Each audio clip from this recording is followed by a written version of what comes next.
वासुदेवाय धन्वन्तरे अमृत कलश हस्तये सर्वामये विनाशाय त्रैलोक्यनाथाय श्री विष्णुवे नमः।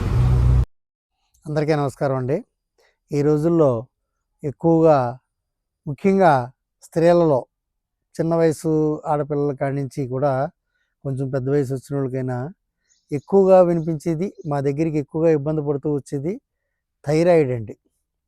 ఈ థైరాయిడ్ అనేది ఎప్పుడైతే మెటబాలిజం మార్పు వచ్చి హార్మోన్ బ్యాలెన్స్ సరిగ్గా లేదో అప్పుడు ఇది ప్రవేశిస్తుందండి. ఇందులోని T3 అని, T4 అని, TSH అని ఈ 3 రకాల థైరాయిడ్లతో ఇబ్బంది పడే వాళ్ళు వస్తున్నారు. దానికి జనరల్గా మా దగ్గరికి వచ్చేవాళ్ళు ఏం చెప్తారంటే, ముందు ఏదో వెళ్ళి 25 mg నుంచి మొదలుపెట్టామండి, తర్వాత ఒక నెల పోయిన తర్వాత 2 నెలలు పోయిన తర్వాత అది 50 mg చేసాం, తర్వాత ఏమో అది 75 చేసాం, ఇలా పెంచుకుంటానే వెళ్తున్నామండి, దీనికి వేరే ఏమీ సొల్యూషన్ లేదని చెప్పారు. ఎలా పెంచుకుంటూ వెళ్ళి 100-150 mg కూడా వేసుకున్న వాళ్ళని చాలామందిని మేము చూసామండి.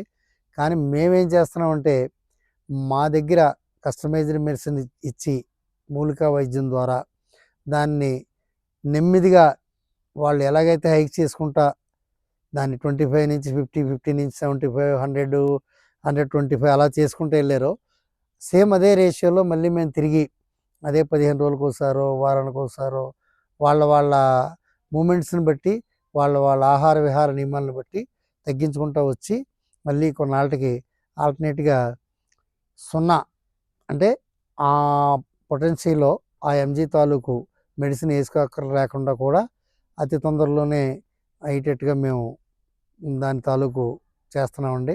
అందుచేత ఇది గమనించుకొని ఉపయోగించుకోగలరు.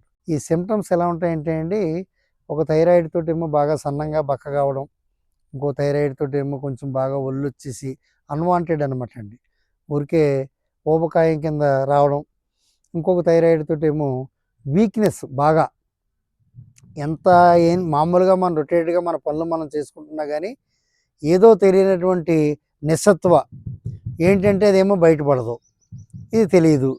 ఆ ల్యాబ్ రిపోర్ట్కి వెళ్ళిన తర్వాతే ఇది ఎనీ థైరాయిడ్, నేను చెప్పినటువంటి 3 రకాల థైరాయిడ్లో ఏదో ఒక థైరాయిడ్ ఉందని తెలియడం, ఆ తర్వాత దానికేమో ఈ వైద్య నిమిత్తంగా ఈ మెడిసిన్స్ వాడడం అవన్నీ జరుగుతూ ఉంటాయండి.